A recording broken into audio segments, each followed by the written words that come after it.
So, ang assignment pala nyo, try to buy suturing pad pang suturing exercises natin kasi tuturuan na namin kayo mag-suture kasi mag-extraction na kayo. First time yung magbubunot, di ba, ng ngipin. Wala kayong boys. 5 lang kayo. Lahat kayo boys. Ha? 5 lang kayo boys. Ay, diba? Sorry. Nag-run kayo sa crowd. So, ayun, buy suturing pad. Kahit yung malaki, meron yata sa online. Okay lang yun. Tapos, kung hindi naman, meron yata sa dental stores. Tapos, suturing needle.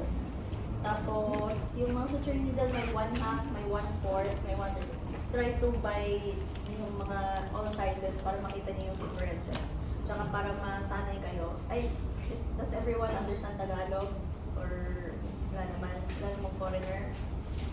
Yun. So, bilhin niyo lahat ng needle para you can see and try yung mga different needles. And then, for your sutures, use 3O silk.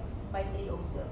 Merong sterile na, pero sayang kasi yon. May mabibili kayong mga sterile na box. If you can buy as a class, okay lang. Pero gagamitin nyo rin kasi yon throughout your surgery. So, okay din na isang box yung bilhin nyo para makapag-practice kayo. Pero for practicing, pwede kayo bumili nung round lang na suture, yung not sterile. Tapos kayo na mismo suture dun sa needle. Para hindi sayang. Kasi for practice lang naman yun. Okay? And then, if may bibilin kayo online, I think set naman na yun. Tapos, later, as we go along kasi, mamaya kasi ipapa-introduce sa inyo yung mga surgical set. Ano na kayo ng traders, nung Friday yata, no? So, you already saw yung mga needle holders. It was introduced na sa inyo. Yung mga debeki, di pa familiar. Yung mga suturing instruments. Okay, so mga debeki, mga suture scissors, iris scissors, suturing needle holders, yung mga ganon. So when you buy the set, when you buy yung mga suture online yan, set na kasi siya. So yun yung mga pinabili ko kasi before sa undergrad, sa mga lower batch nyo, sa higher batch nyo na ngayon. Pero ayun. So if you buy it sa dental stores kasi I think individual siya pinipili. And if sa surgery set, kasi set siya. Okay, may questions pa? Okay, so tuturuan naman namin kayo sa mga next meetings natin para ready na kayo. So first time yung mag-extraction, wala pa kayong history with extraction stuff, first time. Okay, so we go along with your principles of history taking first for our first topic. May class kayo ng oral diagnosis. Okay, so this will be in line with your oral diagnosis subject. Kasi syempre, when your patients come in here, ano ba tinatanong nyo? First time nyo rin makaka-encounter ng live patients, di ba? Live patients na kayo. Okay, so when you get your patients, syempre, anong iisip nyo sa kanila? Anong mga tatanungin nyo sa kanila? So, this is it. Part of your principles of history taking. So, this comprises of your history, which is the chief complaint, your HPI, or your history of present illness, which we will be following the format of old cards, which is the onset, location, duration, character, aggravating factor, radiating factor, temporal pattern, and severity. Later on, we will discuss that. And then for your past medical history, yun yung medical and dental history nyo. And then next is your family history. If you're going to ask your patients ano nila, they have comorbidities or underlying medical conditions. So yan, paternal and maternal side. And then your social history, ano yung work ng patient, do they smoke, do they drink alcoholic beverage, kasi it will be part of your pag-i-elicit nyo nung sa history nyo. Then, okay, let's go to your chief complaints. So, this is your subjective complaints.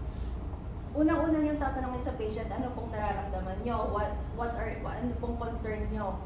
Bakit kayo nagpapadental? So, sasabihin ng patient sa inyo, nararamdaman nila. Sumasakit po yung sa lower right ko, sa may bandang likod. So, yun yung mga sinusulat nyo sa OD form. Have you seen your OD forms? You see the sample. So that's what you're going to write dun sa chief complaint area, kung ano yung sasabihin ng patient. Okay? Kung ano yung exact words na sinabi ng patient. Yan. So, masakit yung kanang bagang ko. So, all symptoms should be listed in order of importance to the patient. Okay? Next is your HPI, your history of present illness, which will be following. Picturean nyo to kung paano nyo tatanungin sa patient nyo. So, ayan. Yung onset, when did the symptoms begin? Your location, where are the symptoms? Your duration, how long do the symptoms last? Gaano katagal? And then your character, ano yung characteristics of the symptoms? May throbbing pain, may dull pain. Have you encountered yung mga different kinds of pain? Na-mention na ba sa inyo? Yun, that's your character. And then your aggravating and alleviating factor, how does it happen whenever they drink cold or hot beverages, whenever they eat hard or soft foods? Yun. Do they aggravate kung lumalala pa? Tapos yung alleviate, how na nawawala yung pain. Okay? And then related symptoms, saan pa ba siya? This is your radiating factor. So, nagkaka-fever ba sila, nausea or pain, sumasakit hanggang buong ulo, sumasakit hanggang right arm, left arm, yun, hanggang leeg, yun ba? And then your treatment, or this is your temporal pattern kasi kung may ininom silang, ayan, kung may heat applications, so ano yung mga ginawa nila, and then severity, we have a pain scale kasi from 1 to 10, how do you rate the pain? So, kunyari, from 1 to 2, pag tinanong sa inyo, on a scale of 1 to 10 po, 1 yung pinaka-mild, tapos 10 yung pinaka-masakit. So, kapag 10 sinabi ng patient, ano yung mga treatments na ibibigay nyo? Ano yung mga medications na ibibigay nyo? What medications are you going to give for low pain, for mild pain, and for severe pain? Okay? Ito yun. So, HPI.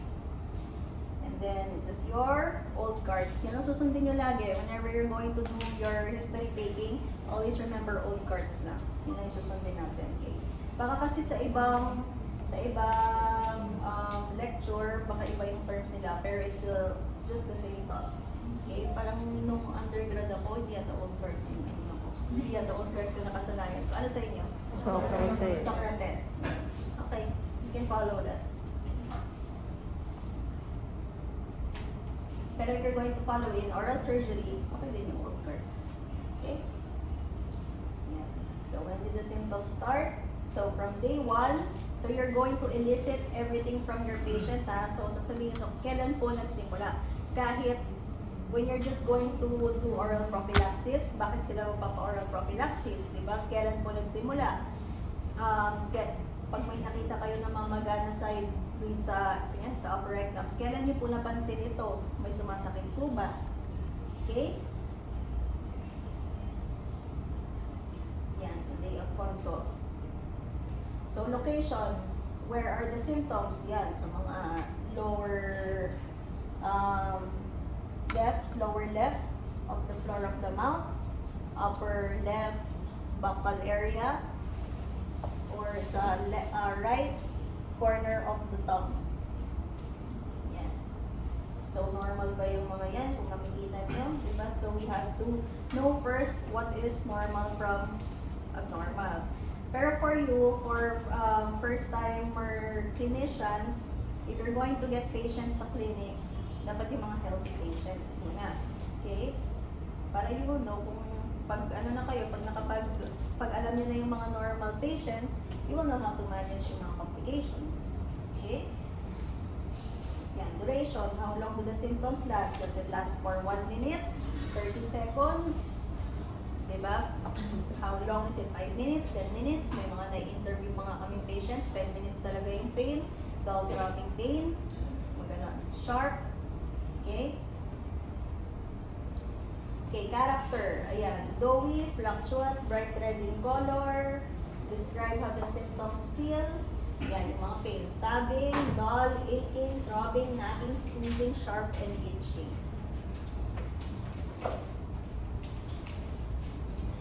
Okay? Next, what are your aggravating or alleviating factors? factors. What makes the symptoms worse? What makes the symptoms better? So if it's hot, if it's cold, pag nakahiga, nakatayo, is it during nighttime sumasakit kapag nakahiga sila, or kaya nakaupo lang tapos iinom ng mainit or malamig na food and beverage. Okay? Next is your radiation. Do the symptoms radiate and does it move to other areas? So ayan, sa TMJ area, baka pag sumasakit ang mga ngipin natin, hindi na nila ma-explain kung saan area sumasakit. Nagra-radiate yan sa may TMJ, sa mga SCM, sa temporal area. So you have to elicit where the symptoms radiate. So just follow your old cards or Socrates. Ano yung Socrates nyo? Ano yung meaning? Severity, onset, character, radiating, aggravating, elevating, temporal. Ano yung S? Signs. Okay. Yan. Temporal pattern, what time of the day? So, day or night. And this is your pain assessment tool. Usually, this is effective sa mga pedya. Kasi syempre, hindi naman nila ma-explain and their attention span, di ba? So, first time nila magpe-pedya patients, compre and MDA patients. So, ayan. So, this will help your patients determine kung gaano kasakit yung nararamdaman nila. So, worst pain possible, pag sinabi na lang gaano kasakit, 11, 12. So, sobrang sakit na nun. Baka hindi na kaya ng mefenamic lang. Okay, so yung as we go along, may pharma kayo. Topic, lecture. Yan, okay. So, tapos na kayo sa pharma. So, familiar na kayo sa mga pain meds nyo. Or MFA lang. Mefenamic lang. Mefenamic acid is MFA. Yeah. So, mefenamic lang. So, marami tayong medications. Para kapag allergic sila sa MFA, yan, ibibigay nyo. At tapos, anong antibiotic na inano sa inyo? O ako. Okay, sige. So, hindi lang yun yung mga gamot. So, we will be tackling also kapag kayo, kapag nag-clinical conference kayo, or kaya here, we will be also tackling your pharmacology and your anesthesia. Then, reviewin natin yung ulit. So, it's part of your oral surgery kasi syempre, hindi man lang, not every patient is the same, di ba? So, may mga allergic sa antibiotic, may mga allergic sa certain pain medications, may mga allergic sa certain anesthesia. So you have to change your codes doon sa patients niyo. So ayan, you can print this one or meron naman yata sa internet. Kayo na ba na magpaka-creative sa patient niyo? Kasi syempre not all patients, may mga patients talaga na makaka-appreciate sa mga ginagawa niyo, may mga ibang passive lang. Pero okay lang yun. Ganun talaga lahat ng patients. Hindi nyo lahat sila mag-please. So, yeah. Good luck sa paghanap sa mga patients din. Pero maghanap kayo ng mga normal patients. Normal, healthy patients. Kasi yung mga ate kuya na sa clinic kasi, mga pinapakonsult sa akin, yung mga tataas ng BP, ang tataas ng mga RBC. So, we will also be tackling about your laboratories. So, ayan, pag mataas yung WBC, anong meaning? Anong significance ng mataas ang WBC? May infection. Ayun. So, what pre-meds are you going to give to your patient? Diba? So, yun yung mga abnormalities sa mga clinicians nila. Pero dapat normal, healthy patients pa rin ang kukunin nyo. Kasi, ang hirap mag-manage sa clinic. Kulang-kulang kasi ng gamit dito. Unlike in the hospital, when we can accept yung mga ganyang complicated cases kasi may emergency room, may mga emergency instruments sa hospital. Pero here in your school, at school, syempre, dapat easy lang yung mga natin, mga mamamanage lang ng mabilis. Okay? Yan. So, this is an example of your HPI. So, for your homework, bigyan nyo ako ng HPI. Kahit anong klaseng history of present illness to pass in 1/2 crosswise next meeting. Okay, so this is your sample. So 3 weeks, what is PTC? Prior to consult. What is PTA? PTC, tapos PTA. Prior to admission. Okay? Prior to consult, ito yung mga outpatient lang. Patient noticed sharp pain at upper right molar area, which he rated 8 out of 10. Whenever the patient eats cold food and changes her position, the pain was described to persist 2 to 3 times daily, usually during the morning, afternoon, and nighttime. So patient took ibuprofen, which gave temporary relief, and patient also noticed the presence of swelling at the right upper molar area, no presence of pus or discharges, and canker sore at gum area was also noted. Yeah. And this is your past medical history. So, include your childhood diseases, kung meron silang hospitalization, kung meron silang mga vaccination, yan, you have to put it there. Yan, patient's medical history. Kung meron silang mga in-undergo na admissions, mga surgeries, mga maintenance medications. What is irbesartan? Ano yung mga sartans nyo? What is it for? Hypertensive medications. 32 lang kayo. Yan. And then also know your dosages. Review your dosages kasi pag nag-clinic kayo, syempre hindi naman lagi sasabihin ng CI nyo kung ano yung mga dosages. Kayo yung magsasabi sa amin kung ano ibibigay nyo sa patients nyo. Kasi you are the doctors. You are their doctors. So hindi naman laging may tagabantay sa inyo. So we will just be there to sign your prescriptions. Okay? And also you have to know how to write your prescriptions, ha? Hindi yun joke-joke lang. Hindi yun sinusulat lang. Pwede kayong kasuhan. Okay? So, there's asthma, allergy, hypertension, diabetes, sa family history, as a mother and father side. Yan. So, this is your paternal and maternal. So, when you're going to write, pwede naman yung mga positive tsaka negative lang. Kung ano yung mga remarkable sa patient. Sometimes, we just tell our clinicians or sa mga students namin, just, kung wala kayong ma-elicit, put unremarkable. Yan lang, unremarkable. Kasi pag nag-clinicon kayo, you'll have clinicon before you extract kasi ano yung clinicon? Clinical conference. So yun, tatanungin namin kayo, ano yung mga management nyo sa patient. This one, lahat ng yan, lahat ng sinasabi ko, yan yung i-recite nyo sa amin sa clinical conference before you do your surgeries. Okay? Meron na kayong OS gown, oral surgery na scrubs, wala pa. Ayan, social history, this is your kung anong work ng patient, if student sila, or kaya kung anong trabaho nila, and then if they are smokers, or if they are, beverage drinkers. Okay? So, yung mga smoking yan, may computation yan, pero, ano na lang, invasive na lang.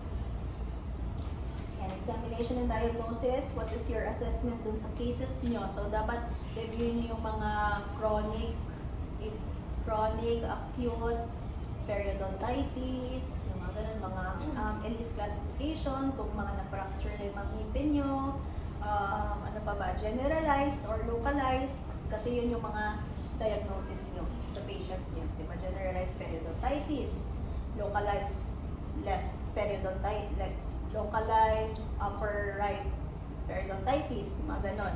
So, yun yung mga ilalagay nyo sa inyong clinicon. So, ayan, this is the example of swelling caused by odontogenic cyst at lower left mandible. So, ayan. Siyempre, hindi halata. Pero, i-elicit nyo dyan kung kailan nagsimula, kailan nag-start, kailan nagsimula, tapos anong mga nararamdaman nila. Yan. So, when you're going to take pictures pala of your patient, ito yung mga views. May ortho subject na ba kayo? Lahat ng sinasabi ko correlated sa mga subjects nyo. Kasi oral surgery is the parang key lahat ng knowledge sa mga subjects nyo. Kasi this one in ortho, di ba may mga left, right, front, worm's eye view, bird's eye view. So when you're going to get pictures of your patients, ito. Yan. So right, left, pero dapat nakaharap doon ha. So right, nandito, sa kabilang side. So frontal view, and then takpan nyo lang yung mata. This is for data privacy kasi. Okay? Yeah, this is your bird's eye view, worm's eye view. When you're going to take your right profile, kasi yung mga pictures minsan kahit clinicians, nakikita ko pa rin yung, dapat straight sila ha, yung camera nyo, maano naman yan may mga grid naman yung cameras nyo. So, when you're going to take pictures of your patients, just the right profile ha, yung dito, di ba glabella to? Tama diba? Tapos yung mga, ano yung anatomical landmark dito. So sa nasal area nyo, nasyon? Tama? Ayun. Oh, may anak pa pala ko sa orto. Yun. So this one, this side, so dapat hindi nakikita yung eye sa kabilang side, dapat pa-straight nyo yung patient nyo. Same as the left side, and then frontal, syempre yung frontal area. And then bird's eye view, and then worm's eye view. Yan. Worm's eye view, patingalain nyo yung patient nyo. Let them look up, tapos ano ba ang tinitingnan natin dito sa bird's eye view? What do you have to compare? Symmetric. Ano tinitingnan nyo dyan? Kung po sila ng picture niya. So you have to compare your zygoma, kung pantay sila. Baka mamaya may fracture pa rin yung patient nyo, hindi pantay. Okay? Tapos pag sa worm's eye view, ano tinitignan nyo? Sa neck area, this one. Lower mandible, may swelling sila dyan. Usually sa mga may cyst or swelling, facial asymmetry, yan, nakikita talaga yun. This one. And then we're going to take pictures of your intraoral. Bili kayo ng intraoral mirrors and yung mga retractors para makita nyo. So let them bite yung patients nyo. Tinuro na ba kayo paano mag-picture? Ito. Tinuro naman kayo. Hindi. O bakit yung iba hindi? Not paying attention. Okay. So, ayan. Picture. So let them bite hard. Let your patients bite hard. Tapos dapat makita yung first molar. Ha? Yung first molar ha? Or kaya second molar. First molar is yung molars nyo. So retract nyo lang yung cheek. So this is using your retractor. And then, yun. Let them bite, smile, and then retract hanggang sa first molar yung makikita. Gets? Very? Okay. Pag upper naman, yung mga occlusal mirrors nyo, ingatan nyo yung mga mirrors nyo. Matagal na kasi mga mirrors namin eh. So, ayan, dapat kita lahat hanggang dun sa ridge nyo. Okay? Sa habular ridge. Ayan.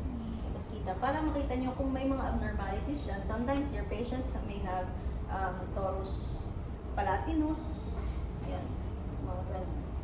Mamaya may mga cystic formations na pala sila dyan. Same as your lower. Kung nakikita nyo. May mga malocclusion, alignments. Yan. Okay. Next case is this example ng caused by odontogenesis, anterior mandible, swelling. So same pa rin, your profiles, and then your worm's eye view. Okay. Yan, oh. Yan, normally, so yung mga swelling sa anterior mandible. Okay. Necrotic. This one, recurrent swelling by necrotic teeth. So may facial swelling, facial asymmetry. Pero hindi nyo pa kukunin yung mga ganitong cases ha. We cannot manage this one here. This is under hospital setting. Okay? So yan yung mga patients namin sa hospital. Wala pa kayong hospital dent, no? 6th year pa. Ano kayo ngayon? Comdent, 5th year. And then, try, I comprehend nyo. So, try looking for at least 5 extractions. 5 anterior teeth. Okay? Dali lang yun. Kaya yun. 5 anterior teeth. Mas madali yan. Yung mga compre nyo, kung may bubunutin na sa kanila, gawin nyo na. Okay? So, maghanap na kayo ng compre patients nyo. And then, kung may mga bubunutin sa kanila, at least 5.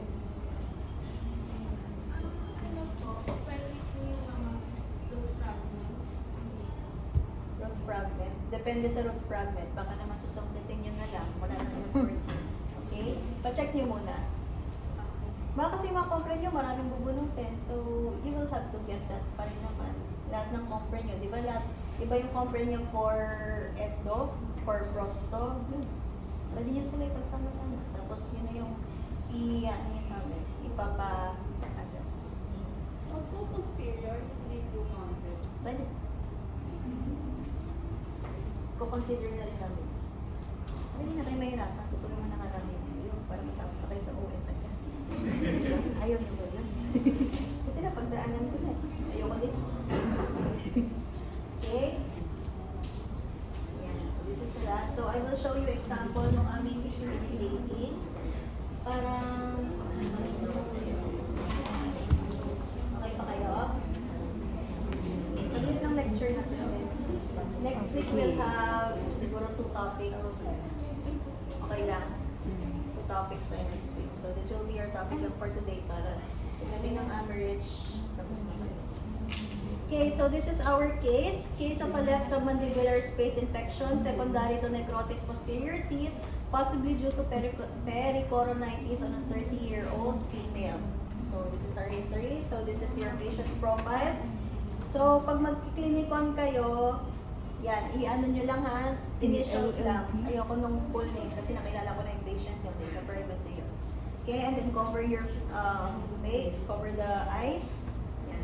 So ayan, name, age, gender, birthday, address, nationality, and religion. Sometimes kasi yung religion bawal sa kanila. So you have to make sure dun sa patient nyo kung ano yung religion and kung pwede sa kanila. Diba ba? May mga religions kasi na bawal ang dugo. Yun. So you make sure sa patient nyo. And then their chief complaint, what is their subjective complaints? So they have pain and swelling at the left, zygomatic, masseteric and submasseteric up to submandibular area with a pain scale of 7 out of 10. Okay? So this is our HPI. So minsan kami, kahit residents kami ngayon, we take an hour, at least an hour to elicit our information dun sa patient. Kasi dun kami nakakakuha ng tamang diagnosis because wrong diagnosis equals wrong treatment sa patient nyo.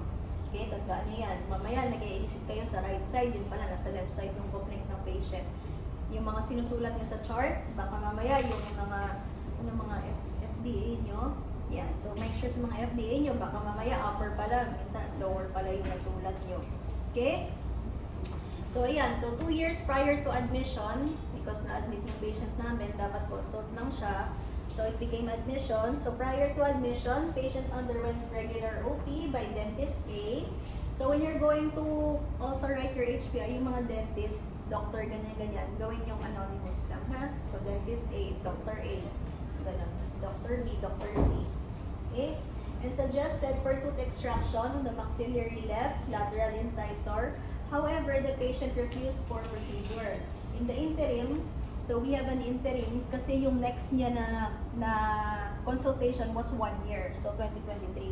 So meaning nung interim, what happened between 2 timelines? Okay? Kunyari, so to 2022, kunyari March 2022.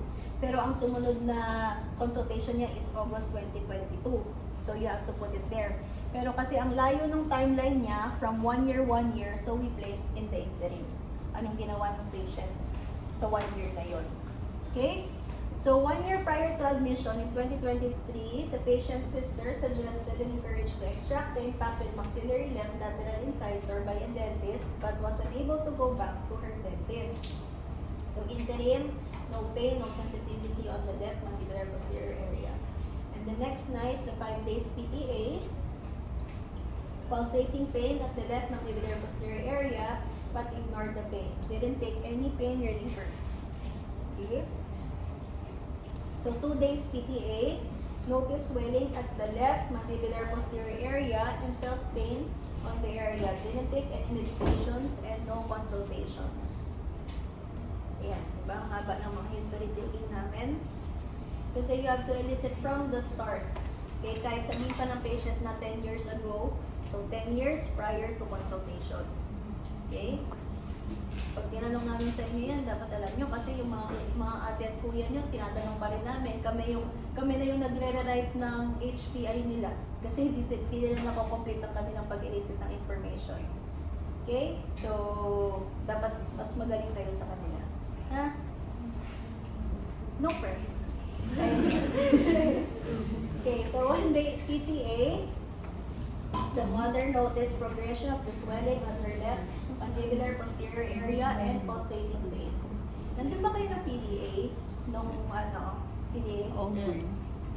Sige, later mag-present tayo. And then 7 hours PDA, or kaya hours prior to admission, went to the dentist for consult regarding the progressive swelling at the left mandibular posterior. The dentist prescribed Trinda for ano yung Q8. So this will be tackled din sa ano yung hospital. So Q8, yung Q is every 8 hours times 7 days for 7 days. And panoramic radiograph was taken which revealed widening of the PDL on tooth number 36 and 38 and referred to our services, OMS services. So upon consult, hanggang makaabot kayo ng upon consultation. So from 10 years, if you're going to have 10 years doon sa patient nyo, 10 years up to upon consult, kung kailan nyo siya kausap. Kung kailan nyo makausap yung patient. Okay? So yun, upon consultation, and then don't forget to put the date. Ha? So ayan yung na-elicit namin na information sa patient. Ayan. And then this is our past medical history. Ayun, tinanong sa patient. So no hypertension, DM, asthma, allergies, but had scoliosis for 20 years, 20 years ago. May hearing aid for 10 years and delayed, may DIT siya. Okay, so previous hospitalization, yan, medications, ano yung maintenance niya or kaya may mga vitamins siyang tinitake, sulat niyo pa rin. Okay, especially sa mga bata. Yan. And then immunization, it's important also. So kung may COVID vaccine sila, and then yung mga boosters, sa mga bata, kung complete sila ng vaccinations, mga polio, PRP, yan, PRP vaccinations. And then family history, yan, so for paternal and maternal side, they have hypertension, and sa maternal, may history of cancer. Social history, may ano lang siya, alcohol beverage drinker. Then for dental history, important yung dental history din na consultation in May 2024. Then this is our review of systems.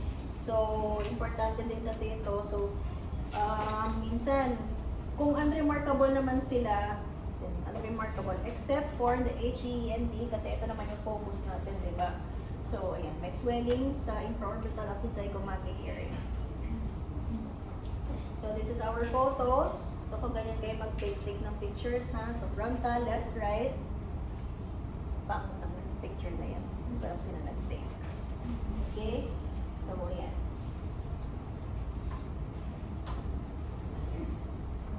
And then for intraoral, di na namin kasi na-take yung intraoral kasi di na siya, may trismus na siya. So, na-take na lang namin dun sa next days niya.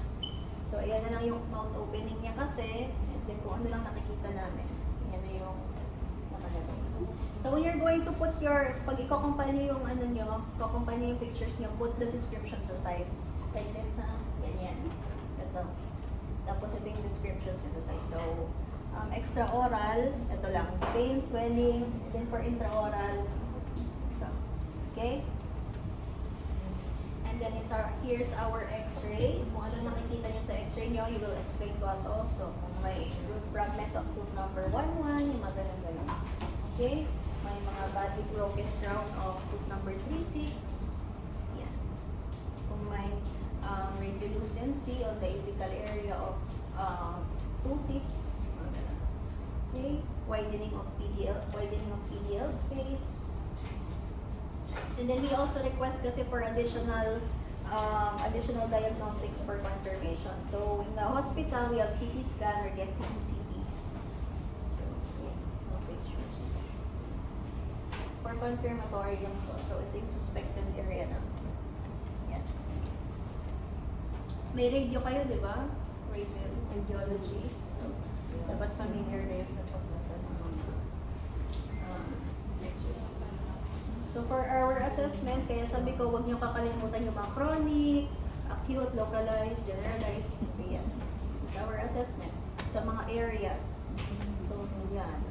To consider, we always put to consider, kami we always put to consider kasi syempre hindi naman yun yung final diagnosis namin. Pero unlike kayo sa mga dental, sa specific dental procedures, specific din sa inyo. Yeah, so zygomatic, masseteric, submandibular, space infection, secondary to necrotic left, mandibular second premolar, first molar, possibly due to pericoronitis of the mandibular left, third molar. So this was our plan.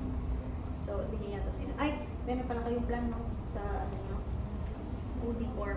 So your OD is always oral prophylaxis. Lagi nyo i-cleaning mo na yung patient nyo kasi syempre bacteria yon. So when you're going to do your procedures, pwede pa rin sila magka-infection. So always oral prophylaxis ang standard procedures. Okay? So yan. Yan ang mga history namin. Ayan. If you want to see, ayan, mga SOAP. We'll be discussing yung ano nyo, itong topics sa next meeting.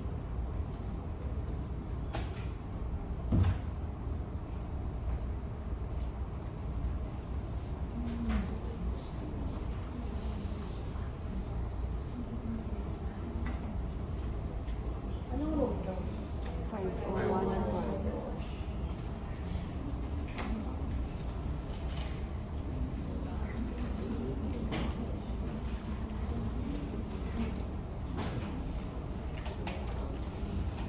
Ayan. So, SOAP, I will be discussing this to you next meeting na lang. Two topics tayo next meeting. So, S is subjective, O is objective, and then A is assessment, and then P is our plan. Okay, so this is what we write sa hospital setting kasi. Okay, and then our laboratory examinations, for us, we will be requiring you for your patients, for your surgery patients, ng CBC, minsan HbA1c, pag may mga age na yung patients nyo. Yan. So, low, no, anong mga significance niyan? Pag high, anong mga significance? Okay, for your laboratory routines.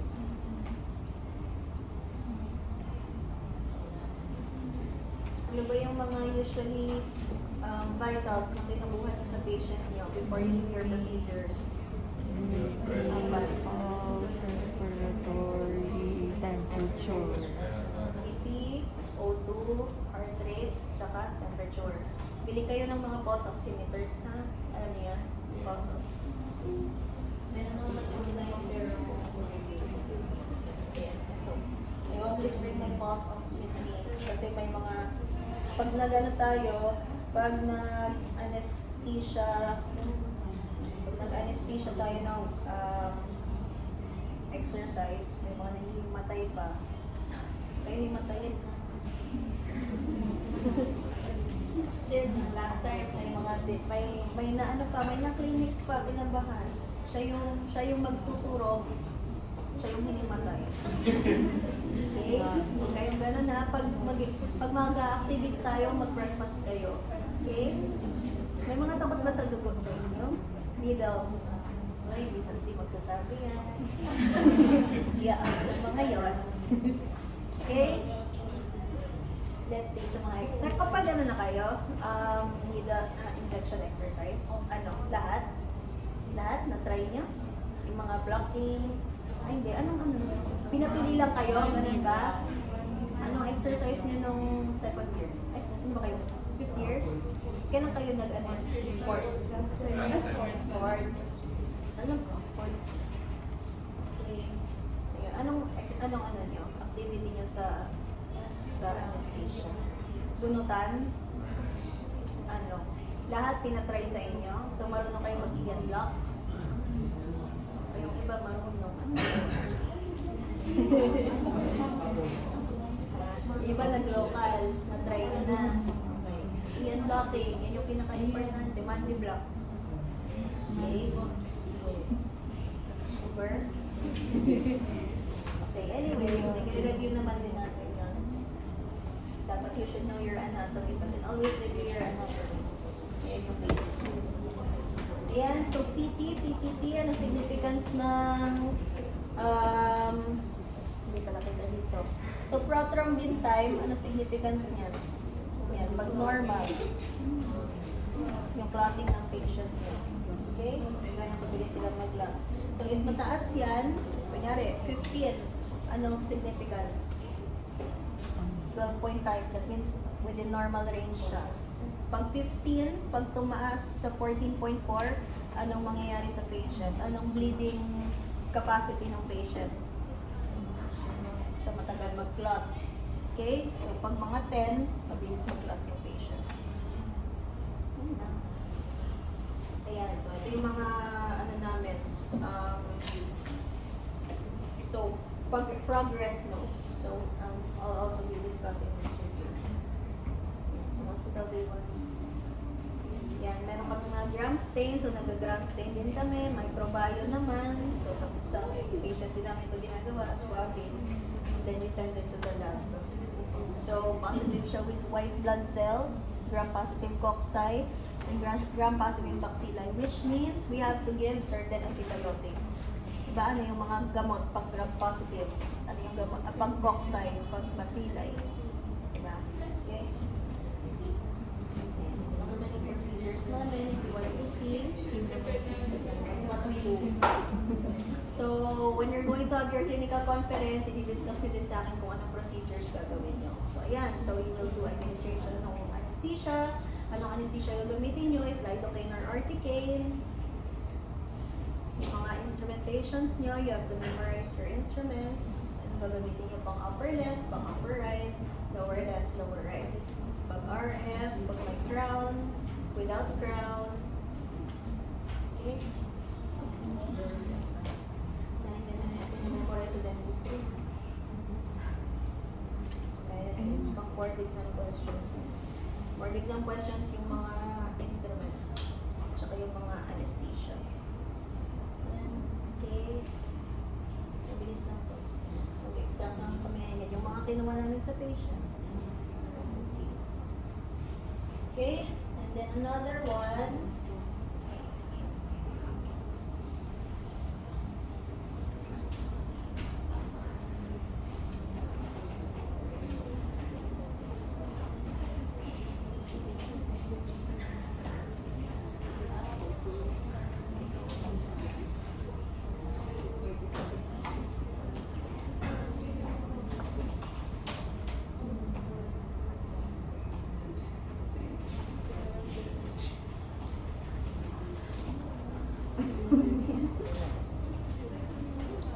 Okay, this is another case for your history taking for your assignment. So, ayan ulit, patient's profile. Kung sino lang pwede nyo ma-interview sa bahay. Kunyari, sabihin nyo sa kanila, kunyari may masakit sa'yo, ano sabihin mo, ganun lang. Kaya kung may ano talaga, kung yung sa patient nyo, pwede nyo na sila i-interview para practice nyo na rin. Yan. So, your name, ano lang ulit ha, initials ulit, tapos, so swelling at the upper neck area, difficulty in swallowing. Pag mga ganitong cases, pag sinabi sa inyo, anong iniisip niyo agad? Ha? Yan o, upper neck area, may difficulty in swallowing. Upper neck area, hindi naman normal yun, di ba? Pag ngipin, dito lang eh. Upper neck area involvement na eh. Ano pwede niyong isipin, di ba? Kung nasa neck area na siya. Okay? So this is what we elicited sa HPI niya. Hello po. Yes po. Ako.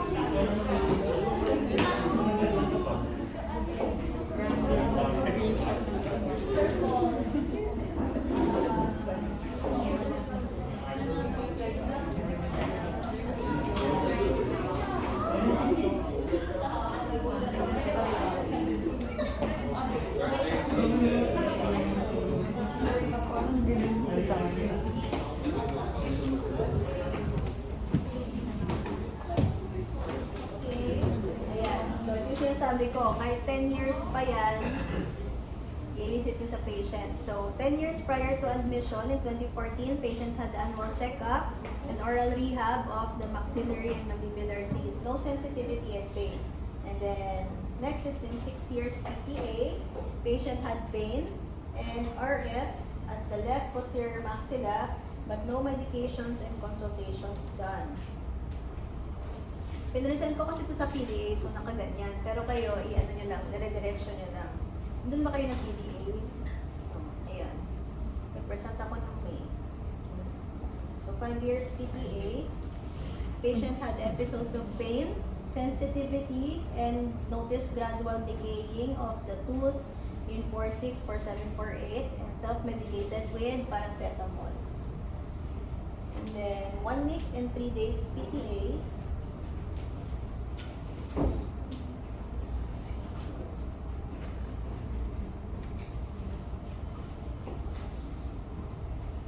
So there was swelling at the right posterior mandible and fever that lasted for 2 days and self-prescribed with paracetamol 500 milligrams. What is PRF? As needed. Okay, good. And no consultations done.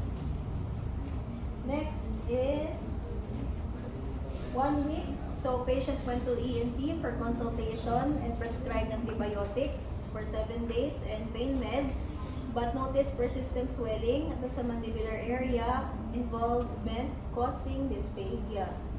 Okay? So 1 year, 1 hour prior to admission, follow-up checkup at ENT and was referred to our services. So oral maxillofacial. And then upon consult, ito yung nakita namin. And then for the past medical history, ayan, kung may anemia yung patient nyo, ano yung mga medications, baka kailangan nyo muna ipa-clear sa mga doctors nila for medical clearance. Sometimes pinapa-medical clearance pa namin yung mga clinicians. So, dapat kayo din. So, kung may mga medically compromised patients tayo, tapos lalo na pag mga multiple extractions, baka we will require for CP clearance, cardiopulmo clearance, and then if we see may mga abnormal sa blood counts nyo, baka kailangan din ng hemo clearance. Okay? So, this is your past medical history. Yan, medications, hospitalization, wala naman. If wala, negative lang. Kung meron, positive. Okay, so dental history.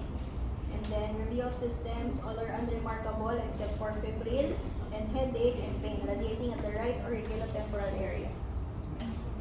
Physical examination, may trismus na siya. Trismus at 2 FDMO. And then this is the extraoral pictures. So, ayan. Yan na, ganito yung tama. So, nakikita lang yung left eye, right eye, frontal, and then bird's and worm's eye. Intraoral pictures, ito yung sinasabi ko, ganyan. Kita yung first molar. Yan, so normal siyang tingnan sa upper. So, ito ha, first molar, sa left, first molar. So, i-retract nyo talaga.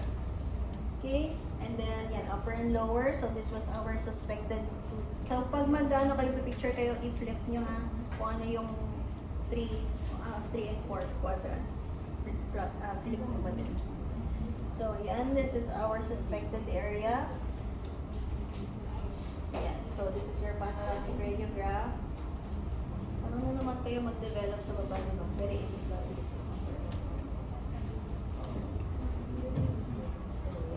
Area, and then patient, nag-swell na siya. Hindi pala si kuya. And then this is our eggshell view. So yung hyoid bone, nag-displace na siya. Kasi hindi naman siya makahinga, nag-swelling na siya. And then yung sa soft tissue, yung binilugan ko kasi is yung soft mass, which describe this one. Okay, so this was just in a few hours, nag-progress yung patient. Okay? So, ano yan? Anong diagnosis nila? Cellulitis. Ano pa? Anong klaseng cellular tissue? Okay? Yan. So, this is the coronal view. Tooth na kayo. Ito yung tooth.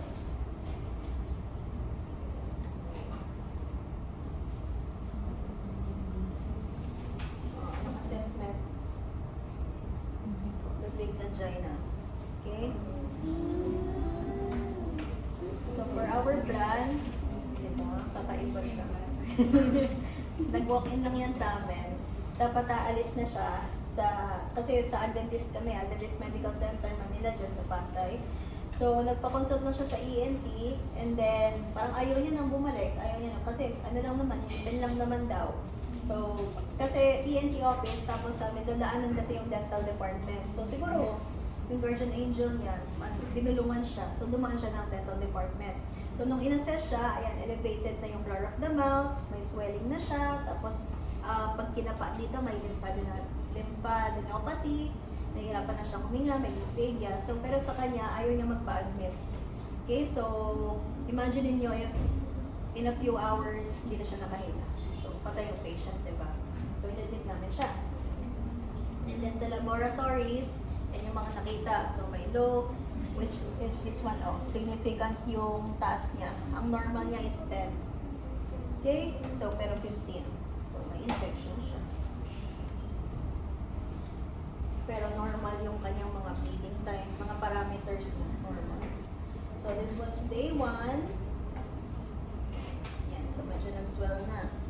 And then day 2, yan na, palakat na siya. May swelling.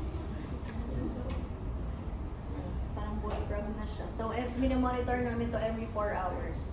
The swelling progressed every 4 hours. So, nirarounds namin siya 7 a.m., 11 a.m., 3 p.m. Okay, yan na yung itsura niya. Anyway, yung operative technique, ginawa namin. So, we extracted muna. Yan. And then, ito yung pus. Nung binunot na, we tried to, di ba yung 4-8 area? 4 quadrant. So, when we tried to extract yung 4-8, walang lumabas. Kasi we were hoping na may lumabas na fluids doon. Pero kung hindi, naka-standby na kami with general surgery. Kasi this is a toxic patient eh. Naka-standby na kami ng general surgery for possible tracheostomy. So, ano yung tracheostomy? Dito. Bubutasan. Kasi if hindi na siya makahinga, didiretso na siya ng operating room para emergency tracheostomy. Pero for this one, so we were still hoping naman, this was 11 ng gabi. 11 p.m. kami nag-operating room. So if may opportunity kayo na may cases kami, kasi yung mga ates and kuyas niyo, pinapasok namin sa operating room. So they were able to observe a case nung nag-OR kami. So this one, if may cases kami, baka ma-invite namin kayo for OR. Okay, so this one, so we extracted yung 4-8, so walang lumabas. 4-7, walang lumabas. So when we extracted the 4-6, hindi nakita. Let me see.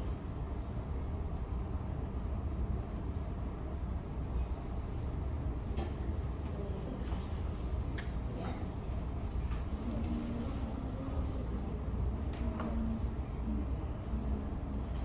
Sorry, magulo. Dami nangyayari kasi dyan.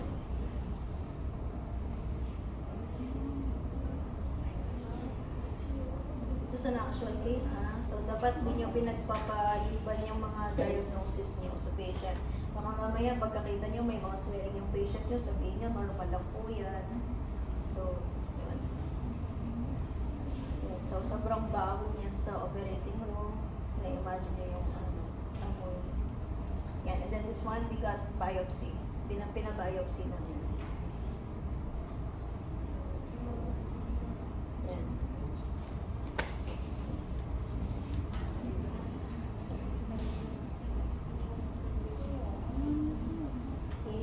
So, ayan, we still drain. Naglagay pa rin kami ng Penrose drain for baka may mga fluids pa kasi na mag-drain dun sa area. So, this is for the bacteria to go out dun sa next area. Ayan. So, these are the specimens na obtained. And then, on day 3, may significant decrease na nung sa leeg niya. Ayan. E di ko yung pasyente. Ayan. So, yun yung difference. Pre-op, post-op. May naiwan lang kami, pero tinanggal naman namin nung nag-report. Ayan lang. So, this is your white blood cell. These are gram stain results. So, gram-positive cocci. Ang ano namin yan was clindamycin. Okay.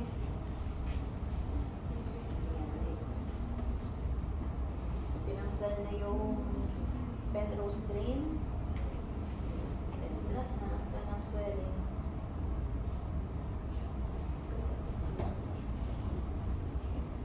I-recall niyo yung patients niyo, ha, after niyo extraction, after niyo i-exo, ilang days bago mag-recall para i-recall ang patient.